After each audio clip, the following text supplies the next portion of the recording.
반갑습니다. 이보다 조금 더 알 뿐입니다. 이번 영상에서는 마찰력 세 번째, 나사에 작용하는 마찰력들에 대해 알아보도록 하겠습니다. 나사의 메커니즘에 대해 살펴보도록 하겠습니다. 다음과 같은 것을 우리가 나사잭이라고 하게 되고, 일반적으로 나사는 우리가 오른쪽으로 돌리면 이렇게 쪼오는 방향으로 아랫 방향으로 이동을 하게 되므로, 현재 그림상에서는 그 왼쪽으로 돌리고 있으므로 나사를 푸는 경우라고 할 수가 있겠습니다. 나사 같은 경우는 푸는 경우와 쪼는 경우에 따라서 그 공식이 약간 다르게 되는데, 일단 공식에 대한 것은 조금 이따가 살펴보기로 하고, 일단 이렇게 나사에 작용하는 그 힘에는 이러한 축 방향으로 작용하는 W가 있게 되고, 그리고 나사를 회전시키는 그 모멘트가 작용을 하게 되겠습니다. 특히 나사 같은 경우는 기계 설계에서도 나오기 때문에 여러분들이 정력학에서 이러한 마찰력에 대한 내용을 알고 있으면 기계 설계를 할 때 많은 도움이 될 것입니다. 기계 설계에서는 W라고 하는 책도 있고, 기호가 책마다 조금씩 다른데, 기계 설계에서는 그 모멘트라고 하기보다는 토크라고 하게 되고, 이 작용하는 축방향 하중은 뭐 P라고 하는 책도 있고 Q라고 하는 책도 있는데, 일단 정력학에서는 W라고 하게 되고, 일단 이 W가 이러한 나사의 그 자중과는 다른 개념이고, 이렇게 나사를 쪼으면서 축방향으로 나사를 풀거나 쪼을 때 축방향으로 작용하는 힘이라고, 즉 하중이라고 보시면 되겠습니다. 역학에서 우리가 나사에 대한 공식들을 처음 유도를 할 때는 우리가 일상생활이나 어떤 산업 현장에서는 우리가 삼각 나사를 여러분들이 많이 보게 될 텐데, 일단 역학에서는 사각 나사에서부터, 즉 이러한 것을 나사의 나사산의 형태가, 나사산의 이러한 단면의 형태가 사각형으로 된 사각 나사에서부터 공식이 유도되어진다라고 보시면 되겠습니다. 일단 나사산이라든지 바깥지름, 유효지름 이런 개념들은 기계 설계에서 다루기로 하고, 정력학에서는 마찰력에 대한 것만 다루도록 하겠습니다. 현재 이 그림은 실제로 나사잭에는 이러한 나사만 있는 것이 아니라 이러한 너트도 같이 체결이 되어져 있는데, 일단 우리가 나사에 대한 마찰력을 고려를 하기 위해서 일단 이 A점에 점을 찍고, 만일에 나사를 한 바퀴 돌렸을 때 다시 이 점이 이 수직선상의 동일한 위치에 오게 되면 우리가 나사를 한 바퀴 돌렸다라고 할 수 있게 되고, 이때 이 부분을 다시 이렇게 나사산 한 바퀴 돌아간 부분에 대한 나사산만 도시를 해서 이 부분을 평면으로 전궤도로 펼쳐보면 다음의 그림과 같고, 일단 한 바퀴를 돌았기 때문에 이제 나사의 중심으로부터 이 나사산의 바깥지름까지의 거리를 R, 혹은 이 반지름을 R이라고 하게 되면, 결국 한 바퀴를 돈 것은 원이 되기 때문에 원을 펼치게 되면 그 부분의 길이가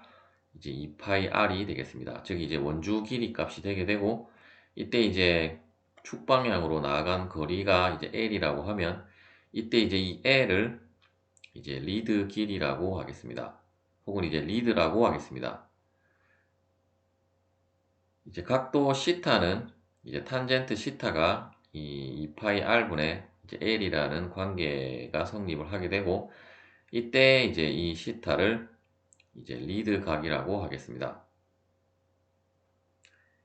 이렇게 돌아갔을 때 이쪽 부분의 단면을 다시 이제 평면상으로 도시를 하면 이제 다음과 같고, 이제 이 부분에 있어서 우리가 그 자유물체도를 그려보면, 일단 나사산에 있어서는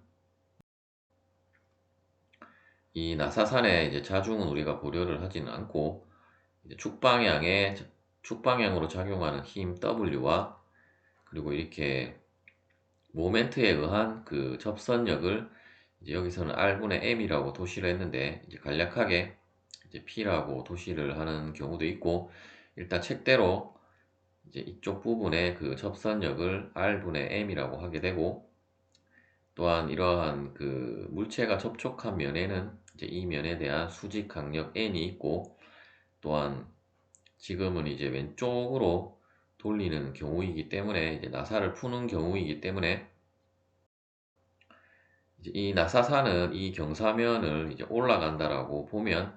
이제 그 항상 마찰력은 운동하는 방향의 반대 방향으로 작용을 하기 때문에, 이제 마찰력의 방향은 이쪽 방향이 되겠습니다. 따라서 우리가 이제 이 마찰력 F와 수직 강력 N의 합력을 우리가 R이라고 도시를 할 수 있고, 이 R과 이제 수직 강력 N이 이루는 각이 이제 정지 마찰 각이 되겠습니다. 그리고 이제 시타는 우리가 앞서 살펴본 이제 리드 각이 되겠고, 또한 이러한 수직한 면에 대한 이제 이쪽 부분이 시타가 되면 이제 이쪽 부분이 이제 시타가 되게 되고, 따라서 이제 평형 방정식을 우리가 고려를 해보면, 먼저 이제 시그마 fx 방향의 그 성분은 이쪽 방향에 이제 접선력 R분의 M이 있을 것이고, 또한 일단 여기서는 이제 F와 N은 이제 합력 R로 고려를 해서 이제 R에 대한 그 코사인 성분과 이제 그 사인 성분을 우리가 고려를 해야 하는데, 일단 이쪽 그 Y축 방향의 힘은 우리가 시타 플러스 그 파이 시타에 대한 이쪽 코사인 성분이 되게 될 것이고, 그리고 이쪽 X축 성분은 이쪽 부분이 되게 되므로, 이렇게 연장했다고 치면 이제 이쪽 부분에 마찬가지 각은 이제 사인 성분이 되게 될 것입니다. 따라서 이제 fx는 이제 방향은 이쪽 마이너스이기 때문에, 즉 이제 이 방향과 이 방향은 반대이기 때문에 다음과 같은 평형 방정식을 우리가 얻을 수 있고, 마찬가지로 이제 y축 방향의 힘도 이제 w와 이제 r 코사인 파이 플러스 파이가 아니고 시타 플러스 파이 s의 이 관계식에 의해서 이제 R에 대한 그 식을 산출을 하고, 이제 그 값을 이쪽 R에다가 대입을 해서 정리를 해보면, 최종적으로 모멘트 M 혹은 이제 토크 M은 이제 R 곱하기 축방향 하중 W 곱하기 탄젠트 시타 플러스 파이 S로 우리가 공식을 산출을 할 수가 있습니다. 즉 이제 이 공식은 이제 여러분들이 나사를 풀 때의 공식이라고 보시면 되겠고, 이제 나사를 그 쪼을 때의 공식은 이제 거의 이 공식과 동일하게 가는데, 이제 이쪽 각 부분의 값들이 달라지기 때문에 이제 그 부분은 다음 슬라이드에서 살펴보도록 하겠습니다. 일단 나사를 풀 때의 모멘트는 이렇고, 만일에 그 접선력을 구한다라고 하면 이제 양변을 R로 나눠주면 이제 접선력에 대한 공식이 되겠고, 이때 이제 정력학에서는 공식으로는 나오진 않았지만, 이제 여러분들이 직관적으로 탄젠트 시타는 2파이 r분의 리드 길이 l이 되게 됨을 알 수 있고, 우리가 정지마찰각 파이 s는 이제 앞선 영상에서 탄젠트 파이 s는 이제 정지마찰각 뮤 s와 같다라는 이제 관계식에 의해서, 또한 이제 탄젠트 파이 플러스 시타 플러스 파이 s는 우리가 삼각 함수의 더 센 공식에 의해서 이제 또 전개를 할 수 있는데, 이제 그러한 공식들은 이제 기계 설계에서 다룬다라고 보시면 되겠습니다. 나사의 자립 조건에 대해 알아보도록 하겠습니다. 이제 나사의 자립 조건이란 우리가 그 쐐기의 자립 조건에서 다루었던 것과 마찬가지로, 이제 나사가 어떤 외부 힘에 의하지 않고 스스로 이제 풀리지 않는 조건을 이제 자립 조건 혹은 이제 자립 상태라고 하겠습니다. 먼저 이쪽 부분이 우리가 앞서 살펴본 대로 리드각이 될 것이고, 이제 합력 R에 대한 이제 이 수직 방향과 이루는 각도를 이제 정지 마찰각 파이 S라고 하게 되면, 만일에 이제 이 각도가 두 개의 각도가 같게 되면 그 이제 셀프 락킹, 즉 이제 자립 상태에 있는 것이라고 할 수 있겠고, 이제 이 경우는 마찰력이 이제 이쪽, 즉 이제 나사를 쪼을 때는 이 나사산이 아래쪽으로 이동을 하기 때문에 이제 마찰력은 우리가 앞서 살펴본 그 나사를 풀 때와는 반대 방향으로 작용을 하게 될 것이고, 일단 이제 자립 조건에 있어서는 이제 파이와 시타가 같을 때가 이제 가장 기본 상태가 될 것이고, 만일에 이제 나사를 이제 쪼았는데 그 시타, 즉 이제 리드 각이 이제 마찰 각보다 크게 되면, 즉 이제 이 경사가 점점 가파라지게 되면 우리가 직관적으로도 더 이제 이러한 부분이 만일에 물체라고 하면 잘 미끄러지는 것을 알 수 있지만, 일단 시타만 커지는 것이 아니라 이제 그 정지 마찰각과의 관계를 보는 것이기 때문에, 이제 그러한 그 시타에 대한 그 정지 마찰각과의 관계에 있어서 이제 시타가 정지 마찰각보다 클 경우에는 이제 나사는 이제 저절로 풀리게 되는 경우가 되겠습니다. 즉 이제 이러한 그 나사라는 것이 이제 체결이 되어진 상태에 있어서 어떤 기계 부분이라면 그 진동 같은 것이 있을 수 있고, 따라서 이제 진동의 흔들림에 의해서 이제 이러한 마찰력이 그러한 힘보다, 이제 진동에 의한 풀리는 힘보다 약하게 되므로 이제 나사가 점점 위로 올라가게 돼서 이제 저절로 풀릴 수 있는 경우라고 할 수가 있겠습니다. 따라서 우리가 이제 일반적으로 그 나사를 체결하는 공식은 이제 이러한 리드각과 정지마찰각과의 차이값으로 고려를 할 수 있는데, 만일에 이제 리드각이 정지마찰각보다 크게 되면 이제 공식은 이러한 공식이 되게 될 것이고, 이제 이 공식은 이제 자립 조건을 만족하지 못하는 공식이 되겠습니다. 따라서 이제 체결하는 공식에 있어서 이제 리드각이 즉 이제 정지 마찰각이 리드각보다 크게 되면 항상 이제 이 값이, 이쪽 부분의 값이 이제 양수가 나온다라고 여러분들이 생각을 하시고, 만일에 이 경우는 이제 항상 양수가 되어야 하므로 시타가 크다는 것을 알 수 있고, 이 경우에는 이제 정지 마찰각이 큰 경우라고 보면, 이제 이 경우와 이제 이 경우는 이제 자립 조건을 만족하는 그 조건이 되게 되므로, 따라서 이제 나사의 자립 조건은 이제 리드각이, 즉 이제 정지 마찰각이 리드각보다 크거나 같은 경우라고 할 수가 있겠습니다.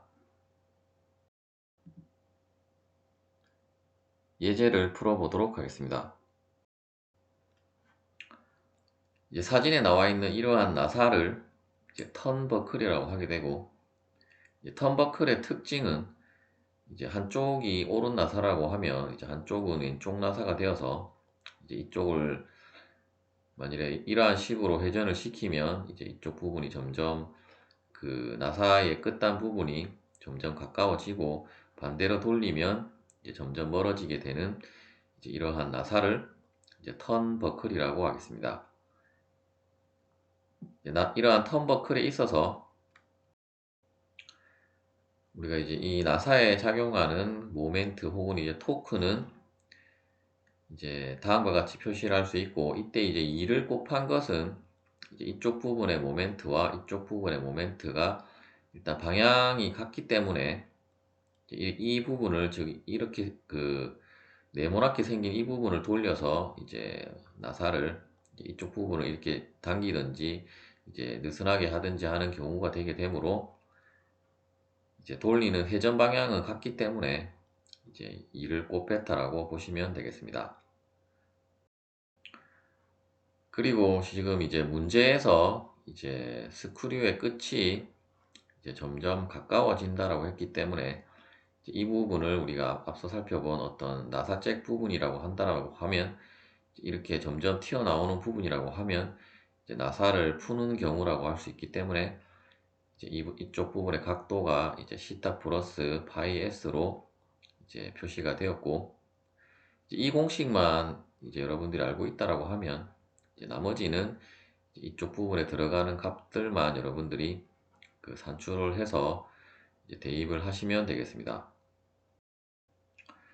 먼저 축방향 하중은 이제 지문에는 나타나 있지 않고, 이 그림의 이제 양쪽 방향으로 2kN으로 그 도시가 되어져 있고, 이제 반지름은 5mm로 이제 지문에 주어져 있고, 또한 이제 이 시타와 이제 파이 s를 여러분들이 산출을 해야 하는데, 이 파이 s 같은 경우에는 이제 여기에서 이제 ms로 되어져 있는데, 이제 이 부분은 그 오타가 난 것 같은데, 이제 이 부분이 정지 마찰각의 그 값이라고 보시면 되겠고, 따라서 우리가 이제 정지 마찰각을 알고 있다라고 하면, 이제 아크 탄젠트 0.25가 이제 파이 s가 되게 되므로, 이제 그 관계식에 의해서 이제 값을 산출해 보면 14.04도가 이제 산출이 되게 되고, 또한 리드각 시타 같은 경우에는 우리가 앞서 살펴본 그 삼각형 그 정계한 삼각형에 있어서 이제 밑변이 그 나사가 한 바퀴 돌았을 때의 원주 길이이고, 이제 높이가 리드 길이였기 때문에, 일단 리드 길이는 그 문제에서 주어져 있고, 이제 그 원주 길이는 이 반지름을 알고 있기 때문에, 이제 2 곱하기 파이 곱하기 반지름을 하면 이제 밑변의 길이가 나오게 되므로, 따라서 이 경우도 이제 탄젠트 시타는 이제 2파이 r분의 l이 되게 되므로, 이제 시타는 아크 탄젠트 2파이 r분의 l이 되게 되고, 따라서 이제 이 관계식에 의해서 이제 각각의 값들을 대입을 해서 계산을 하면 이제 3.64도가 산출이 되게 되겠습니다. 따라서 이제 여기에 들어갈 값들을 모두 우리가 계산이 되어졌기 때문에, 이제 값들을 모두 대입을 해서 이제 모멘트를 구해보면 6.37 뉴턴 미터가 이제 산출이 되게 되겠습니다. 시청해 주셔서 감사합니다.